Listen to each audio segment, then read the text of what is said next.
balik lagi bersama aku, Seruni Dulares Mamuji. Kali ini kita akan membahas tentang penjualan langsung dan berbasis data. Simak baik-baik ya. Penjualan langsung. Yang pertama ada definisi penjualan langsung.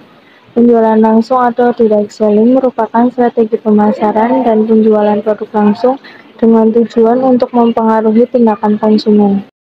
Sementara itu, menurut Asosiasi Penjualan Langsung Indonesia atau APLI, penjualan langsung adalah metode penjualan barang dan atau jasa tertentu kepada konsumen dengan cara tatap muka di luar lokasi eceran, tetap oleh jaringan pemasaran yang dikembangkan oleh mitra usaha dan bekerja berdasarkan komisi penjualan, bonus penjualan, dan iuran keanggotaan yang wajar.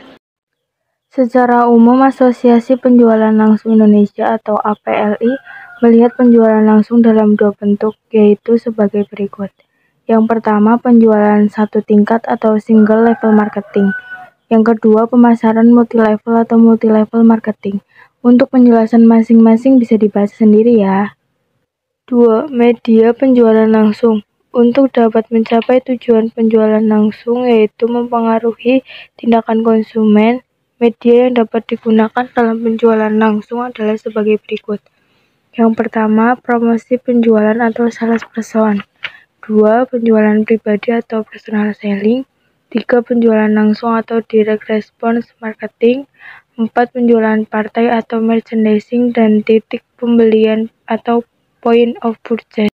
Untuk penjelasan lengkapnya bisa dilihat sendiri ya. 3. Kiat-kiat sukses dalam melakukan penjualan langsung. Yang pertama ada sikap yang mendasari tindakan atau spirit. 2. Strategi penjualan langsung. Dan yang ketiga pelayanan kepada calon konsumen atau servis. Sikap yang mendasari tindakan atau spirit. Spirit menjadi unsur penting untuk mencapai keberhasilan. Spirit terlihat dari semangat, antusias, tanggung jawab, dan komitmen yang dimiliki salesperson dalam melaksanakan tugas untuk mencapai tujuan atau target yang ini dicapainya. Indikator pencapaian semangat kerja seorang salesperson dapat diukur dari hal-hal antara lain sebagai berikut: absensi, kepuasan kerja, disiplin kerja, dan tanggung jawab. Strategi penjualan langsung. Dalam melakukan penjualan langsung, salesperson juga harus memiliki strategi agar tujuannya dapat tercapai. Langkah-langkah menyusun strategi penjualan langsung adalah sebagai berikut. 1. Tentukan pasar sasaran atau target market. 2. Siapkan daftar pertanyaan. 3. Bangun komunikasi dengan konsumen. 4. Lakukan presentasi. 5. Lakukan monitor atas program. B. Penjualan berbasis data. 1. Pengertian penjualan berbasis data. Basis data merupakan kumpulan informasi yang disimpan dalam komputer secara sistematik sehingga dapat diperiksa menggunakan suatu program komputer untuk memperoleh informasi dari basis data tersebut. Adapun komponen-komponen yang digunakan dalam basis data antara lain sebagai berikut: perangkat keras, perangkat lunak, sistem operasi, basis data, pemakai atau user. 2. Manfaat basis data. Manfaat basis data bagi perusahaan adalah membangun loyalitas konsumen sehingga terjadi pembelian berulang-ulang yang akan berimbas pada tingkat penjualan perusahaan yang meningkat. Manfaat basis data bagi konsumen, yaitu pelayanan yang didapatkan yang sesuai dengan yang dibutuhkan dan diharapkan membuat konsumen nyaman. 3. Kelebihan dan kekurangan dari database. Kelebihan database. Data dapat digunakan untuk berbagai aplikasi tanpa mengubah format data yang sudah ada. Meningkatkan aksesibilitas respon terhadap data yang lebih baik. Data hanya perlu disimpan sekali. Keamanan basis data melindungi basis data dari penggunaan yang tidak memiliki otoritas. Memperbaiki integritas data. Kekurangan database. Biaya yang digunakan terlalu besar untuk menjalankan sistem basis data. Rumit karena perancang, pengembang, administrator, dan pengguna akhir harus mengetahui detail tentang fungsi dan cara mengoperasikan basis data. harus selalu mengikuti perkembangan teknologi dan melakukan upgrade baik software maupun hardware ke versi terbaru secara berkala.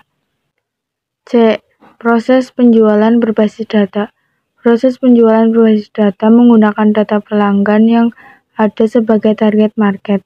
Penjualan dapat dilakukan dengan mengadakan promosi melalui berbagai media, baik online maupun offline.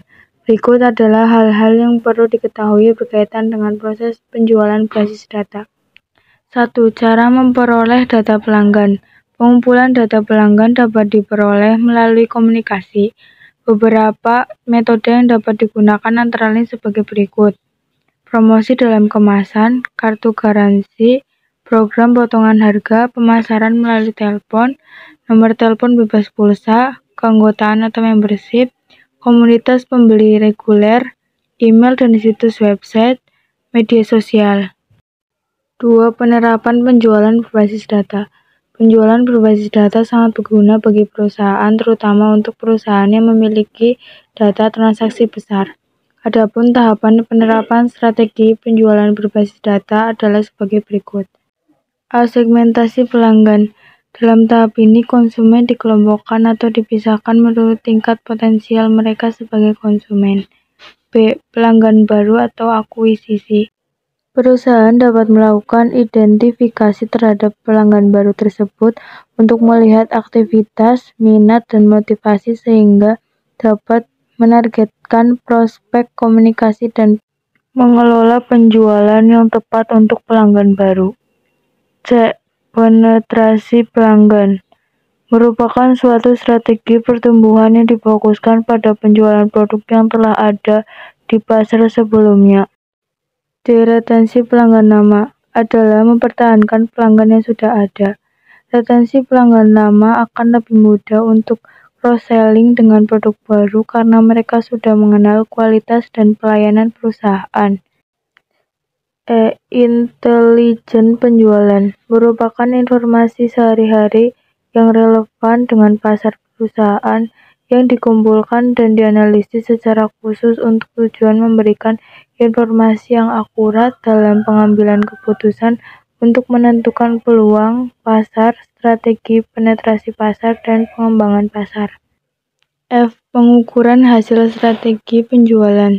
Hal ini dilakukan untuk mengetahui apakah perusahaan sudah ditetapkan strategi yang selaras dengan tujuan dan lingkungan yang dihadapi. 3. Pembuatan database. Pembuatan database dalam bisnis memerlukan programmer yang terpercaya dan dapat mengurus data sehingga keakuratan data dapat terjaga. Pembuatan database dengan programmer yang handal memerlukan budget yang cukup besar. Akan tetapi seiring dengan kemajuan teknologi, pembuatan database semakin mudah dan sederhana. Beberapa aplikasi yang digunakan untuk membuat database antara lain sebagai berikut. A. Realm Mobile Database merupakan aplikasi yang diperuntukkan para pengguna iOS dan Android. B. MySQL adalah sebuah sistem manajemen basis data yang multi-rate dan multi-user. MySQL dimiliki oleh perusahaan MySQL AB yang merupakan perusahaan komersial Swedia. C. Microsoft Office Access. Microsoft Office Access kurang begitu bagus jika diakses melalui jaringan sehingga aplikasi yang digunakan cenderung menggunakan DBSM yang bersifat server.